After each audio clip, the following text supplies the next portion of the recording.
Hey y'all, welcome to the Can't Focus podcast, where it's about to get real. We'll be having honest conversations about what it really takes to grow online in the Western space.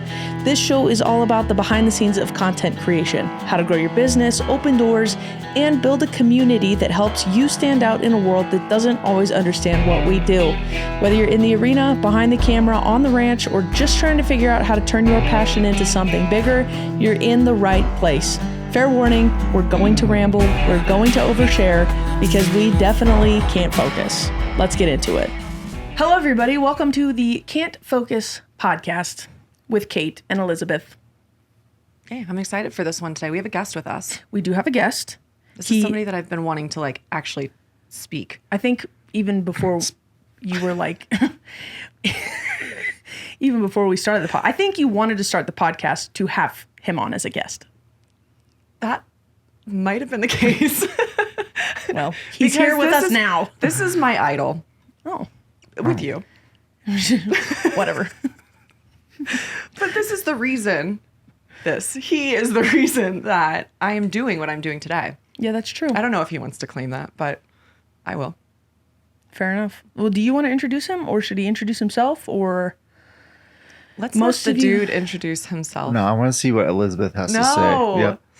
It'll be very touching, heartwarming. Okay, so here's the thing. Before we do this, I don't want this. Let's set the stage for this episode, because I don't want this to be me being all emotional about you guys and you two just roasting me. Okay. That actually might be what's going to happen. I know. Okay, we haven't even introduced yet. Okay, so that's true. Backing it up a minute. The reason I am here today is because the algorithm brought me to this man, filmmaker, Kelsen Jones. Visionary. Model. Pioneer. Ooh. I don't know. What else do you want to say? The slow motion man. Yeah. Yeah. I mean, I saw a video of Kelsen's on Instagram that was making rodeo cinematic, and I was like, I'd like to try doing this.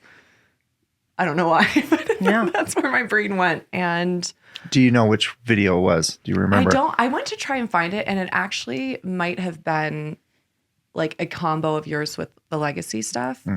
But we're jumping ahead. We're jumping way too far ahead. Do I get to share about how I met Kelsen? I would love to hear that. Great. Excellent. Are we going to let Kelsen talk to Kelsen and I went head to head. Yeah. Kate beat me in a competition, and I was a little sour about it. Not going to lie. I only won because I leveraged a following from a different Instagram account. What Instagram account was that? We're not sharing that information yet. All right.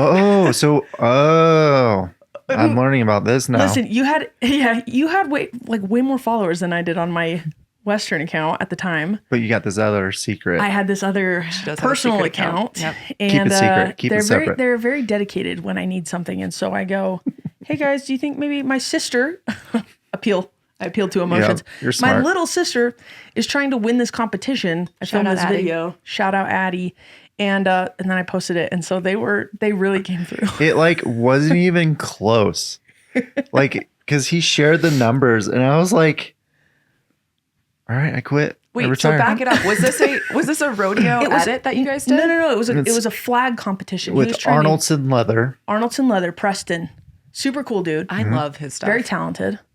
And it was to win a big flag and a headstall that he made. Yeah. Which is really cool. We use it all the time. Was it your famous American flag video? Mm-hmm. And I told Addie, I was like, we're just going to haul up Spanish Fort Canyon. We'll bring the flag, get on that big drafty bay mare because she's flashy, and let's just film some stuff. So it was a popularity contest. I did try hard. It was a good contest. I did win the first year. I wanted to go back to back. Yeah, back to back seas. And Kate beat me. Yeah. How did that make you feel, Kelsen? I was a little sour. I would never have known that, because then when we actually met in person at the Mona Rodeo, he was like, are you Roombo? Because it was Roombo Visuals at the time. That's right. Long story. But he was like, are you Roombo Visuals? And I was like, yeah. It's like, you're Kelsen. It's like, I know exactly who you are. You're just trying not to be a weird fan, but I was like, Baby Jesus? Baby Jesus. How'd you get that nickname? Well, that's going on in another story. We can't. Are we ready for that? Well, that's the that's true. We can't focus. We've already gone off on such a tangent. Let's start back over. Let's start at the beginning. Back it up. Elizabeth met Kelsen. I met Kelsen. We both think he's great. That's a long Too story good. short. Yes. But honestly, it was a healthy competition with you. That's good. And It was fun. and Phil won the photography one side of it. So I was like, all right, good job, bud. Yeah. I think I like told everyone to stop voting for my photos and vote for Phil's. Because I was like, I'm losing this video battle pretty bad. Okay, so how did you get into video? What is your background? I know you told me a little bit about your dad and what he did. Yeah. I mean, I grew up in Southern California, and every kid in Southern California wanted a cool skate video. So we were always recording, and I remember buying the first GoPro that could record video. They had multiple versions that could do photos. And I think I was like 16 when they came out, like the first one. Bought that thing. I thought it was the coolest thing ever. And I mean, I wasn't good enough to make it look cool, but so I've always kind of been interested in it. And then it wasn't until about 2018, my father-in-law opened up a restaurant. And he asked for video because there's this big fair up in Bear Lake called Raspberry Days.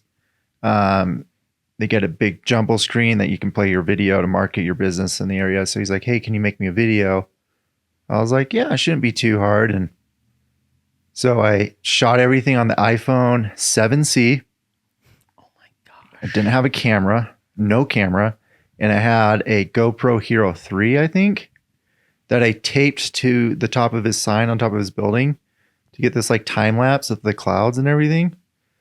And then I called my dad and I was like, how do I put this together? And he's like, oh, you can try like Final Cut's more simple. I'm like, no, I want these like specific things. Didn't know what they're called. And so he spent like 2 days with me after work, video calling me and being like, all right, this is how you create a sequence. Because what's his background? He was a Hollywood editor. Okay. Yeah. It's not just some dad that like No. knows how to use No, so Good old yeah. California dad. No, my dad was in the movie industry. He was on the marketing side of things. So, and how he got into it is he was self-taught and he kind of worked his way up, got a job as a tech guy. So he'd fix all the tech problems. Slowly moved up, started coaching and teaching Premiere, or not Premiere, but how to edit. And then eventually made it to a trailer house and worked on some of the biggest Marvel movies that have ever come. Oh, just those. No Which big is deal. cool.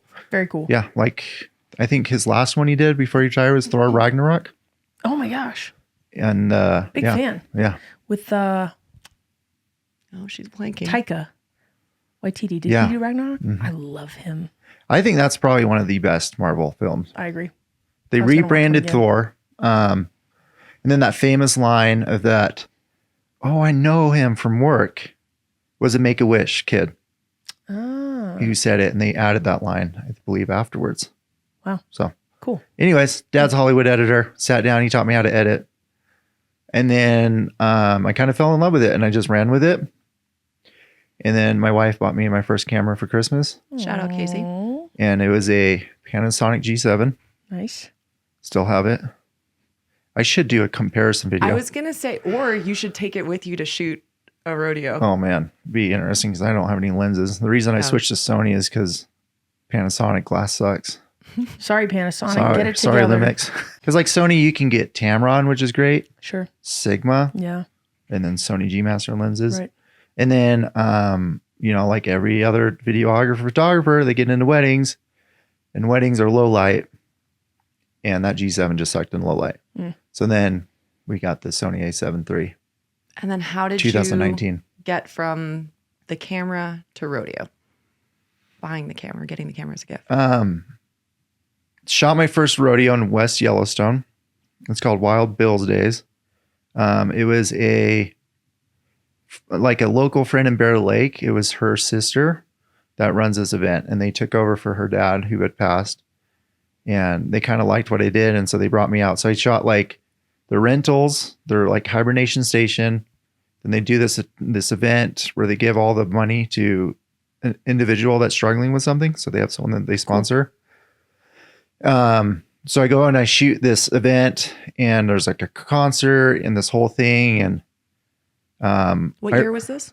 this was like 2019. Okay. Like Okay. This was on the 2000. A7 III. Yeah. So 2019, I got the A7 III in 2019, and that's just when everything took off. I did the rodeo thing in West Yellowstone. And I remember turning to Case because I brought her out with me, and I was like, man, it'd be so cool to do this for work. And then I was like, it's probably not an option. I didn't know the rodeo industry much. And so just shot a few small rodeos after that, and then never shot a pro rodeo till Legacy. What were you doing at the time, work-wise? Oh man, I've done so much for work. Then I was working for my father-in-law. I was doing kind of like property management, and then some social media, just like an all-around thing. Okay. Was not a good fit. Didn't love it. Didn't love it. His little skater boy self wanted to make videos. Yes, and I don't know. It's like that's not how I would say it. Yeah, thanks. Sorry, I'm just a condo kid or whatever. But Haley condo kid with the heart of a rodeo videographer.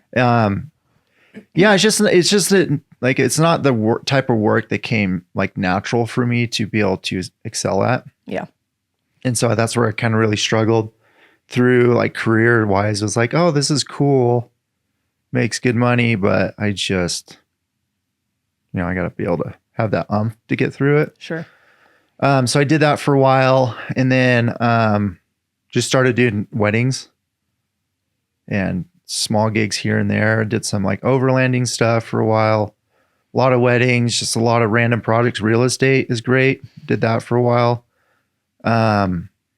Did local rodeos here and there for fun.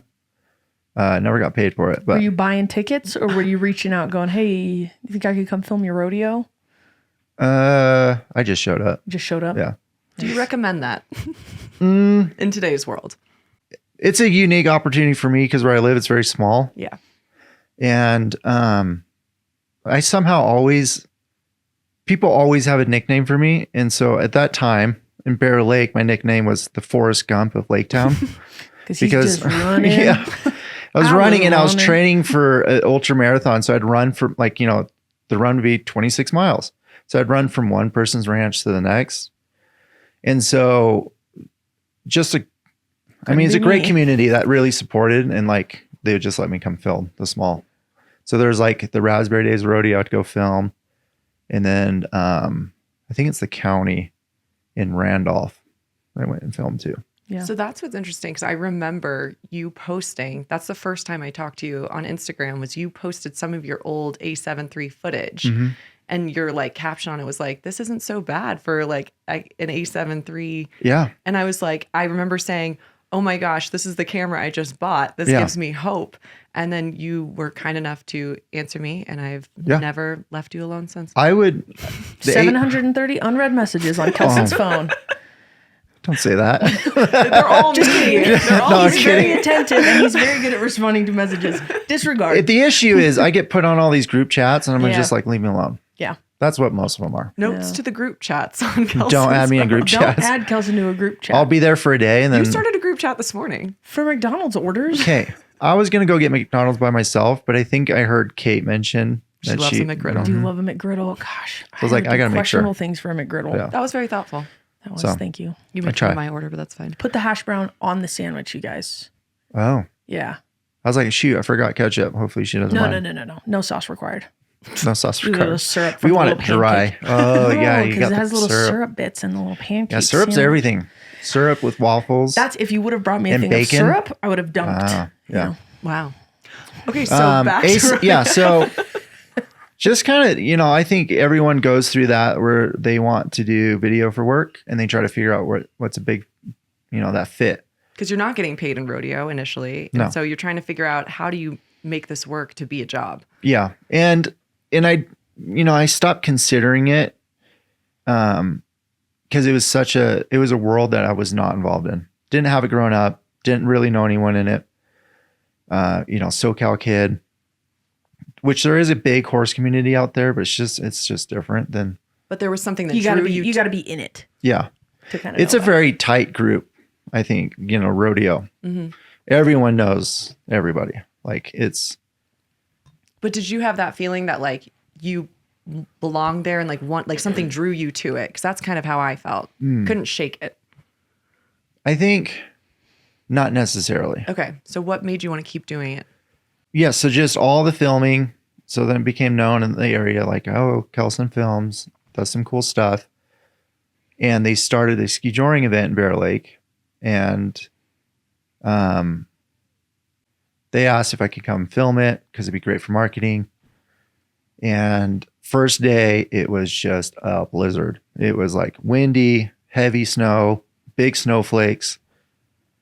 And usually it's not great for filming or photos because that's motion that gets added that you can't remove. And so I was a little bummed, but you know, with every event and rodeo horses, you start with American flag. So this girl riding through the blizzard straight at me with the giant, like biggest American flag I've ever seen. Like it was huge. So I just took my A7 III, hit record.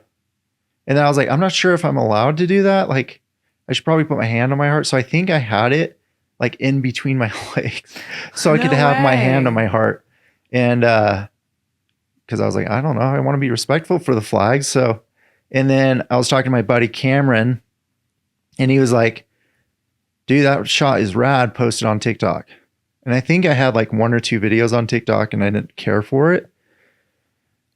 I threw it up on TikTok at like 10 o'clock at night. I woke up the next morning at 6 with like, what was it? 20,000 followers and the video was at 200,000 plays. I'm like, whoa, what? And then it just kept going. And then I wanted to let the girl know. So I was like asking around like, oh yeah, that's the Wamsleys.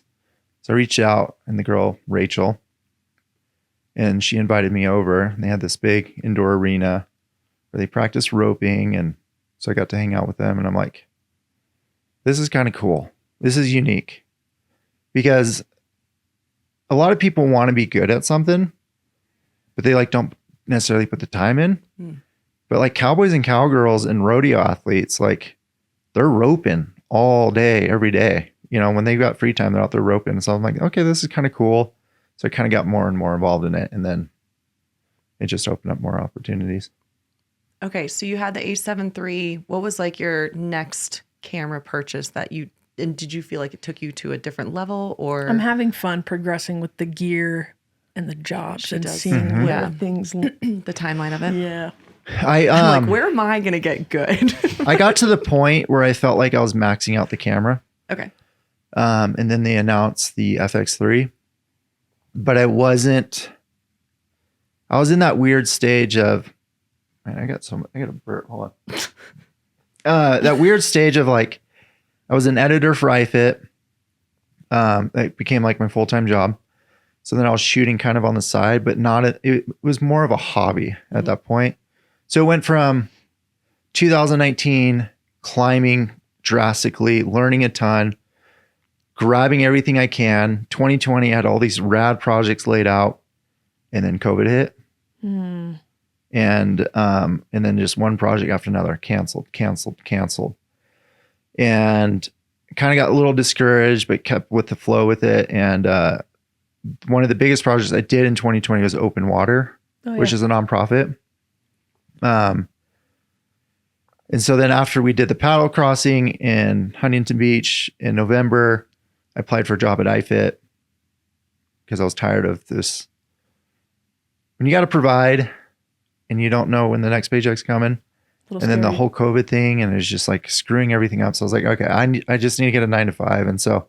Did you have the 2 boys at this point? You did. Yes. Okay. Yep. So I got 2 boys. This is all over the place. Shout out 2 boys. All right. I'm trying to fill in the context here. So I got that 9 to 5. So then filming turned into more of a hobby. Okay. The 9 to 5 was great because it's just, you clock in, do your work, and go. Get And I paid. learned a ton as an editor. And I always tell, and like, I don't always tell, but it's a realization I just had. In order to be a good filmmaker, you have to be a good editor. Because if you cannot see the final piece and how it's going to be stitched together, then you're just shooting in the wind. Hoping for something. Hoping for something. Yeah. And that's a horrible way to go. Not a good feeling either. No. Doesn't inspire a lot of confidence when you're out there with a camera in your hand and no. you're like, what am I doing? It does not. So then worked at iFit for a year. They, big corporate change, and they laid off a bunch of people. And I was one of them. I was the first round. But I think it turned into a couple thousand eventually, and like 90% of the production team gone. So iFit's a lot like Peloton. So what I worked on was the POV of bike videos. So we'd put those together. So they'd go do a series in France or a series in I did those. St. George or this. And so I pieced all those videos together to go put on the screens. Very cool. So there's different teams. You got your treadmill team, your bike team. I was on the bike. And so then everything kind of crashed. People are getting let go. I got let go right before Christmas, end of 2023. And then my confidence was actually super high because I got to learn After Effects because we did a lot of map graphics. And so I was like, okay, like my resume is bigger. It's better. I should be no problem finding a job. Hireable. Yeah. And I knew like leading up to Christmas, no one's hiring. But I interviewed with Space Station. If you're not familiar with Space Station, Sean Duras, big YouTuber. And then it's Sean Holiday, who's like business partner with Peter McKinnon, Utah company. And I interviewed with them and didn't get it. I was a little bummed because I was a fan of Sean Duras. I watched his YouTube for years. And then had another interview with Clandestine Media in Colorado. They flew me out, did a product shoot. Felt like it went really well. Got them the edit, I think within 48 hours. It was like a 30-minute edit. Oh, wow. Which Jeez. with the iFit, like that was just normal. We were doing 45-minute episodes 3 times a day. Like we're just bam, bam, bam. And they ended up going with this other person. And then that just was a story for 6 months. Like it was just like follow up. Like I was the runner up, never the pick. And so went back to school for UX UI design. Did it at the U of U. It's a boot camp. It was 6 months. I see those ads all the time on my Instagram. Honestly, it was great. You liked it? Okay. Yeah. Because even though I'm not doing it now, you learn a lot about branding and user flow and user experience and user research. Okay. Which is all I think super vital for videography. So anyways, I did that, tried applying for jobs. And then that's the transition when companies stopped doing remote work and wanted you to be in office. So the reason I did that career was like, I actually really liked all that process, but the ability to work from home, but work for Apple that pays great. And then our overhead where we live is low. So it would have been just this like perfect Really opportunity. nice. Yeah. But as we finished up, that transition changed. And then I was 2023 landscaping. Okay, so wasn't there a point where you took a break from or quit video? Yeah. So 2022 is when I went back to school because I was interviewing for jobs, not getting them, and kind of quit. After several months of trying and interviews and this and that, and I'm just like, man, I'm kind of over it. So did the UX UI thing, managed an ice cream shop local while I was doing the school thing, and then just doing like small jobs here and there, and then going into 2023, did landscape, and then I got a call from Phil in like July. Who's Phil? Phil, J.W. Phillips. James W. Phillips, Phil. And we've been friends for a few years. We did some projects together with True Western. They do all the Yellowstone fragrances. Phil's been like a big supporter through this whole thing because we met back in 2019 through our buddy Travis. And he goes, this is kind of it. I promise it all leads together. So Phil and I have been friends for a long time. projects here and there, No Ends Outdoors, True Fragrance, did some Fieldcraft stuff. And then I get a call from him in July of 23 and basically called me out. And and I remember specifically, he's like, "You're doing a disservice to the community for not creating." He's like, "I need you to recommit." I'm like, "All right, I'll recommit." But I was like, my equipment's old. Like I had this Sony A7 III. I felt like I was maxed out on it. Because it only does 4K at 24. It doesn't even do like 4K 60, nothing. So for social media, it makes things difficult. But I was like, all right, I'll recommit. And then I get a call from my buddy Danny, who does open water. It was like, "Hey, we're doing our retreat in Lake Tahoe. It's a week. Can you come film?"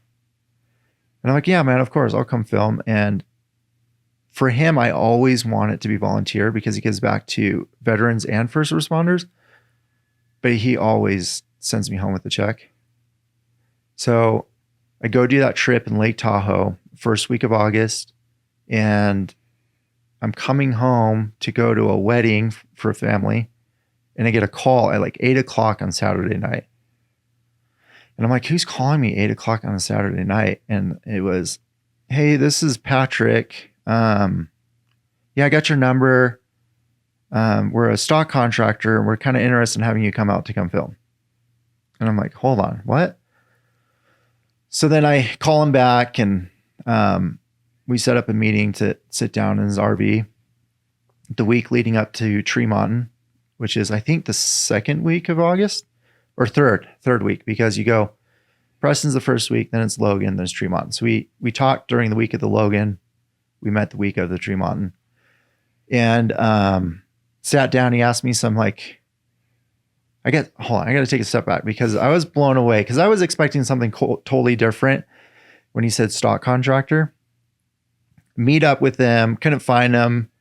We like met halfway in the middle of like the Tremont arena because I came from one side, he was on the other side.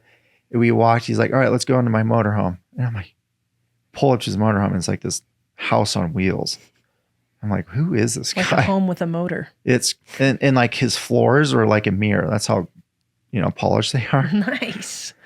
And he sits me down and he just starts asking me questions. He's like, like, "What's the definition of a cowboy?" and blah, blah, blah. And he's like, "I'm not a cowboy, but from what I understand, it's a lifestyle.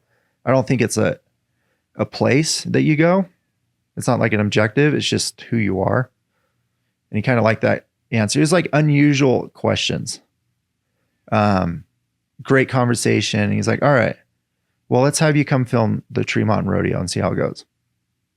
So I leave that motorhome and I call Case, my wife, and I'm like, "We have to order the FX3.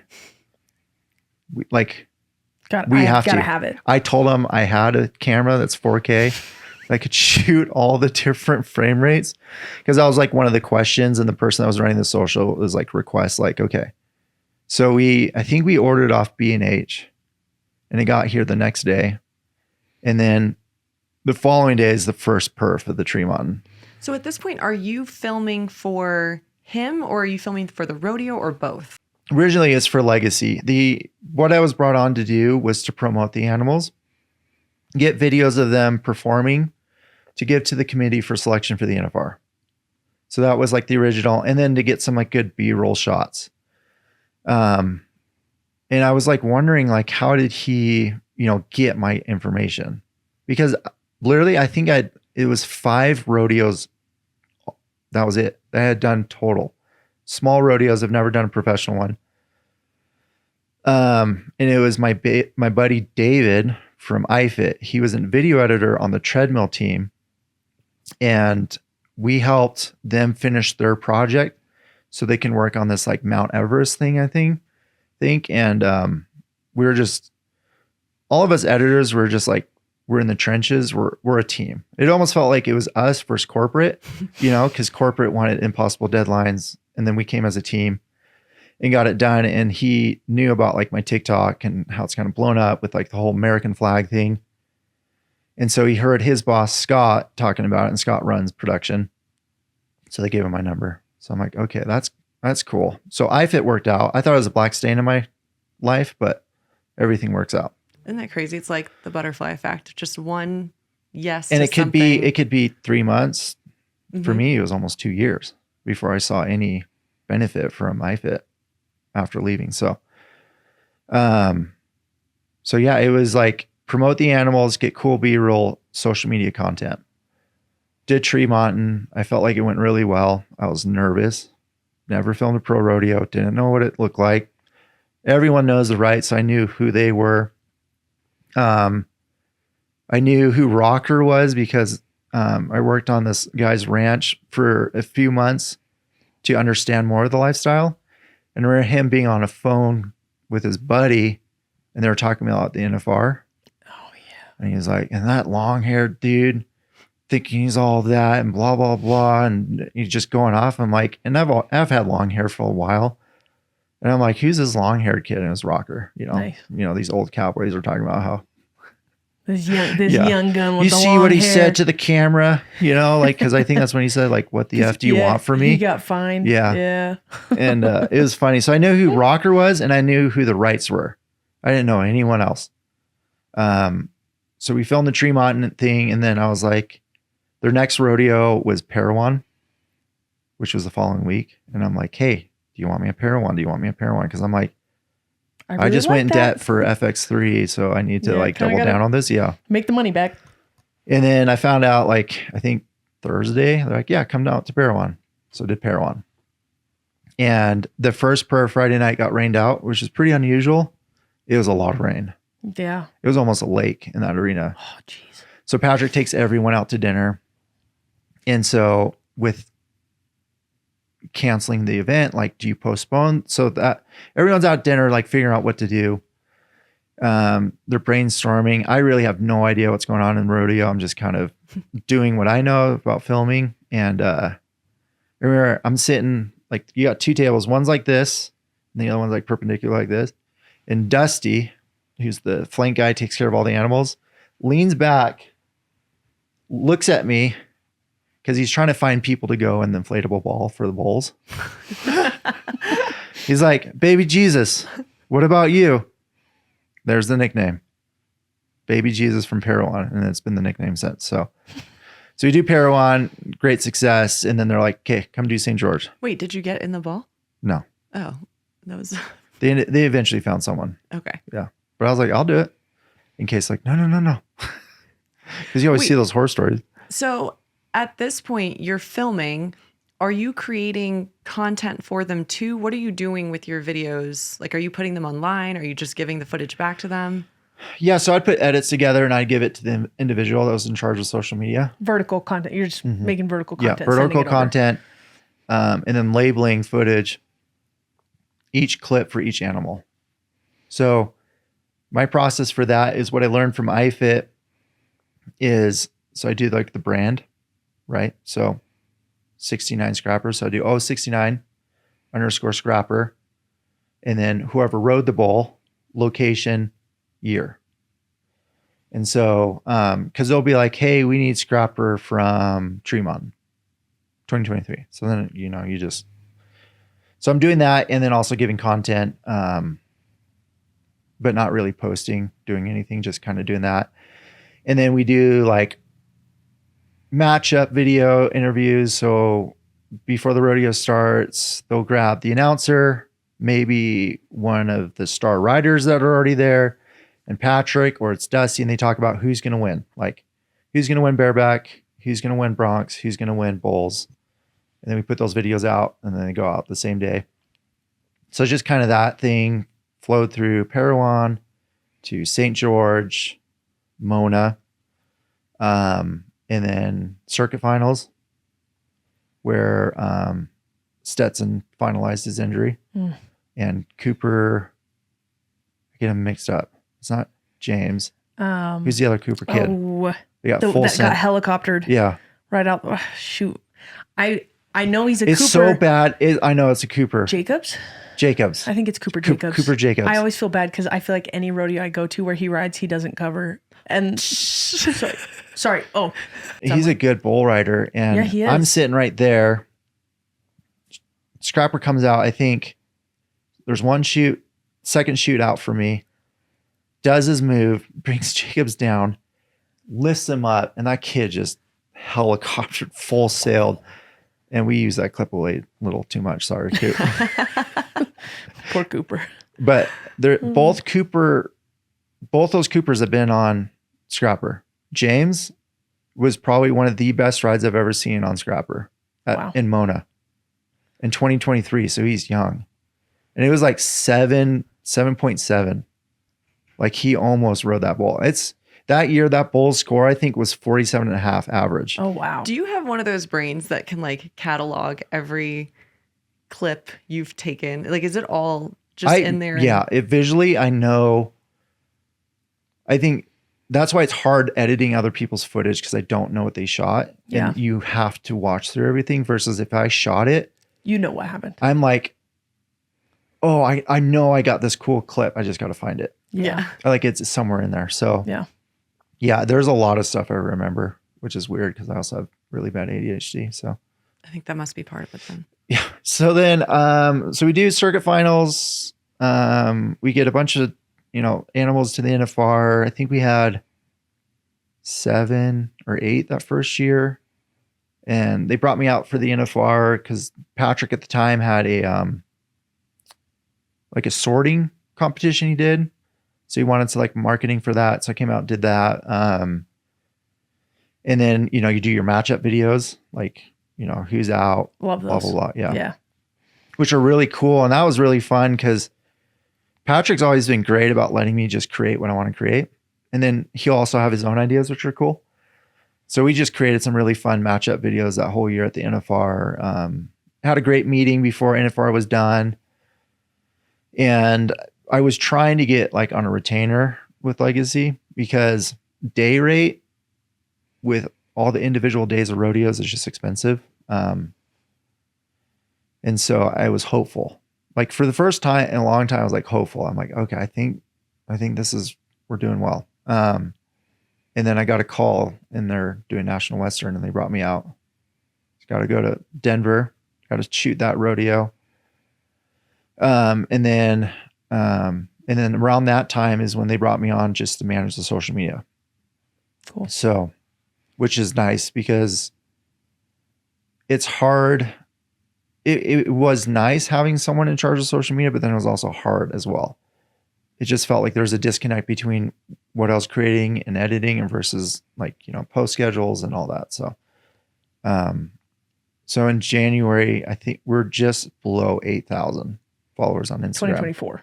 Yep. January 2024. Okay. 2024. And then, Patrick just had a lot of trust in me, which I'm like super appreciative. Like he didn't have to do that. And so he just let me run with the social media. Yeah. And how's that been going so far? It's going really great. I think, what has been your highest viewed video? Do you remember? For Legacy? Yeah, for Legacy. Unfortunately, it's the kid in Logandale getting blown out of his rig. Yeah. Oh no. 9.3 million views. That's awesome. And so you started the account at, you said what, 6,000? It was just below 8,000. And then where are y'all today? I think hold on. I kind of stopped checking or caring. Hold on. We are at 49.9 thousand. Oh, that's awesome. So that's the power of social media though. It is. And it's very hard. Pay someone. Just kidding. It's not very hard to grow your account. I want to tell people it's hard because it makes me feel good. It is hard. But I would say that there are not a lot, like, I think, and this is kind of our point of this podcast is there are some accounts that blow up overnight. Mm-hmm. You mentioned your TikTok just blowing up overnight, but then there are other accounts that it's a slower growth. It's a slow burn. And so you might not ever have that viral video that gets you 20,000. It doesn't mean you stop. Right. You just have to chipping away. So I think. Sorry. Go ahead. But also, I feel like, so for me, I feel like my account was kind of stagnant for a long time. Mm-hmm. And it's because I kept doing the same kind of stuff. Yeah. I mean, I had a really wide variety of content that I was posting. It wasn't very specific to any certain group or whatever. And when I finally decided that like I want to go Western, that's what I want to do. That's what I really love. You have to pinpoint. Yep. Yeah. And that's when I started consistently posting like horse, equine, rodeo stuff is when the growth happened. So I also think, you need to be consistent, but if you keep doing the same thing over and over again and you're just crawling along, maybe change something up. Yeah, I'm not saying like start in a whole new industry, but try there's something new. There's people like my father-in-law is like one of those that like will just charge ahead. Yeah. And he's like, hard work will fix it, you know? And I'm like, I was talking to my wife about it. I was like, he will just charge through the box and get through one wall to the next wall versus I'll hop out of the box and think outside the box to get around it. Yeah. And that both are great ways to, you know, find success. But sometimes just charging ahead, but sometimes you got to also look at it and be like, okay, well, are people liking this more? And you just have to figure it out. And like you said, pinpoint. And that's what I struggled a lot with my beforehand. I was just doing it all. So I'd post like, oh, I'm doing a wedding. Oh, I'm doing overlanding. Oh, I'm doing real estate, you know, and it just bounced all over the place. So once you find your niche, then it's gun ho. Yeah. And for me, like, I didn't feel like I had imposter syndrome for Legacy posting because they're a rodeo stock contractor, you know, it's Bar T Legacy. And so, you know, I was able to just post their animals and not question it. Right. Like I just knew like, because it's also not you. It's not me. It's their it's animals. them. Yep. And it was just super positive for them. Who is the biggest celebrity that follows your personal account? Oh my gosh. Channing Tatum. Which is so random. Okay, but after you told me that. Wait, did I know this? He posted it in his stories and I watch all his stories. I thought, I don't like being like, oh, look at me. But I was like, I thought it was a fake account. It was not. But I went and stalked like who he follows because I got a little jealous. He follows a few rodeo pages. That's what I was saying. I was like, oh my gosh, I wonder if this is like part of a movie he's doing or like something where he needs to like research and. It could be like Hollywood is going back. I think Hollywood is going back to Hollywood roots, and that's cowboy. Cowboy, yeah. Yeah. Yeehaw. But yeah, it was a video of Jerry at Canadian Finals. She was 72. Well, she's still alive, but I think at the time she's 72. And I don't know the move, but she is hanging off the side of her horse. Oh, it's like the death drop. The death. Yeah. And 72 years old. And so that's core strength. And I posted on my Instagram, and that was a slow burn. It's still a slow burn. It's still going, but it hit Hollywood. Like Chris Pratt, stunt guy, started following me from it too.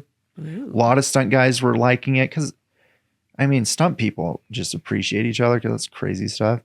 So then it was just going all through Hollywood. People are tagging Beyonce. What? People are tagging. Was it her song in the back?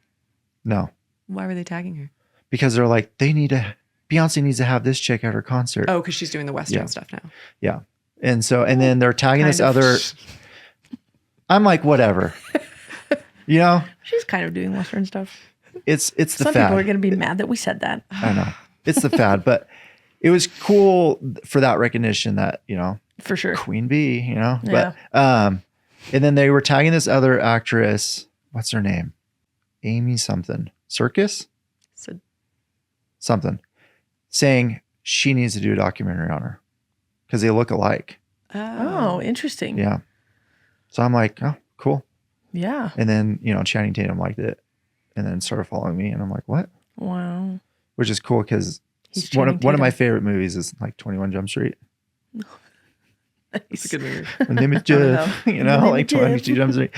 That's great. And then, you know, my wife's favorite is, you know, Magic Mike. Step Up. Magic Mike. And Step Up too, actually, Throwback. originally. And I love Step Up movies. And are you not a big Magic Mike fan? The movie with Amanda Bynes. What's the soccer movie called? She's the Man. She's a Man. Oh my. Do you like cheese? My favorite's Gouda. So she loves that movie. And so I sent her that screenshot and she was just blown away. And I was like, yeah. And You I'm should like, check and see if he still follows you. Because you know, sometimes people. he does. He's like, I Sorry. check every Randomly, day. I wake it's- up every morning and I I know. make sure Channing No. is still following me. It's those ADHD thoughts that like late at night, if you can't sleep, you're like, oh, I wonder if he still follows me. Oh, yeah. Sure does. Or I also check to see if people unfollow me. yeah. I know. Who's been your biggest unfollow that you've noticed? No, I'm just kidding. Don't. I'm hurt not yourself. doing drama. Yeah. You've No had drama. You had a famous, Stop. You had a Stop. famous person liking your posts, and then what was his name? Oh, the guy from Yellowstone. Yeah, the cowboy guy. Yeah. They're all cowboy guys, but Which No. one?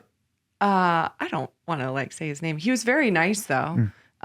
Very nice. Like, because it was the Rodeo Hinge one that took off. yeah, that he Which liked. is great, Thank you. by the way. You should do that I'm more. going to do more of those. I just need to go to some new rodeos. Because I can turn into like a Hulu show. Oh, for sure. honestly, Like Secret Lives there of are- Mormon Wives. There are plans. There are plans. But Cut that out. We don't want that idea out.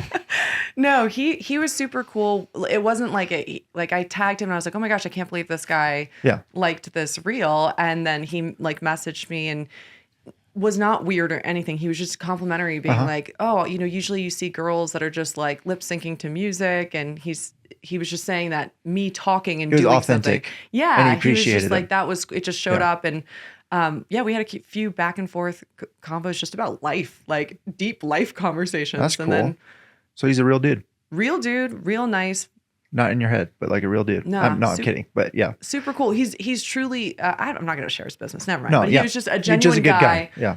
looking for, you know, the path of life. And we just kind of had some random conversations about that. I think that's what's cool about social media. Yeah. You like, well, you can connect with Yeah. anyone, Right.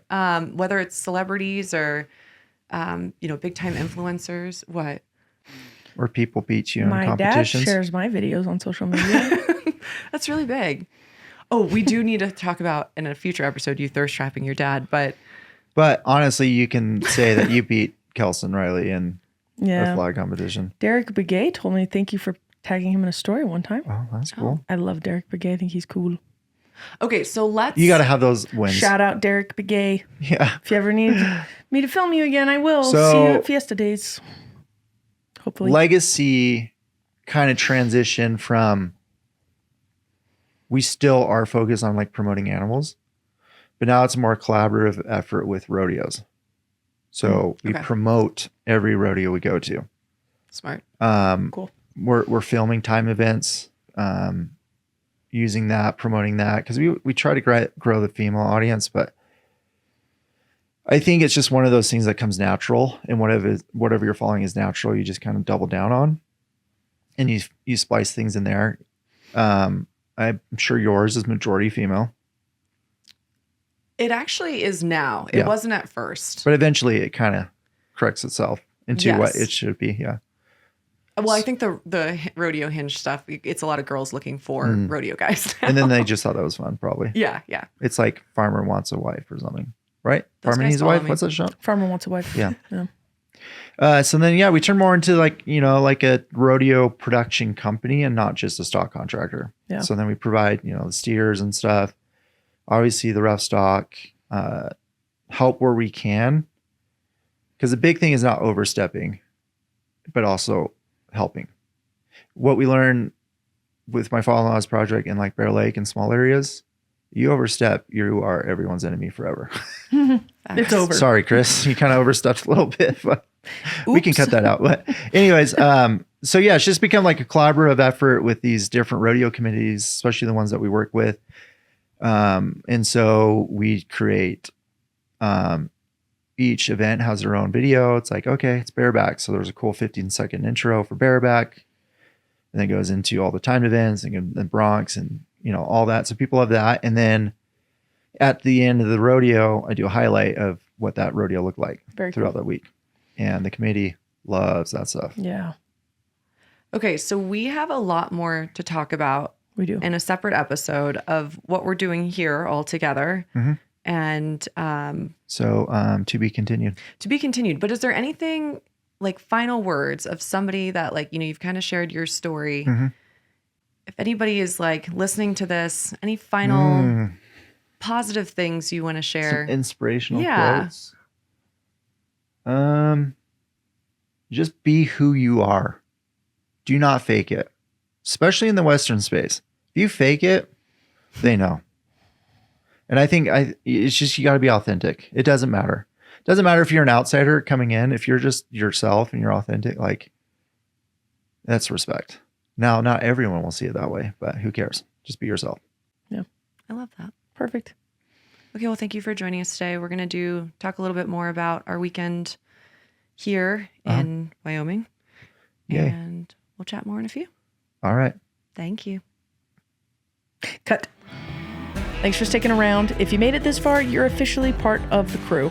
Be sure to follow us on Instagram at can'tfocus.podcast for behind-the-scenes content, updates, and plenty of outtakes we probably shouldn't be posting. If you're interested in more rodeo Western content, follow our personal accounts at Slick Fork Films for Kate and at Elizabeth Single Social for Elizabeth. Catch you next time.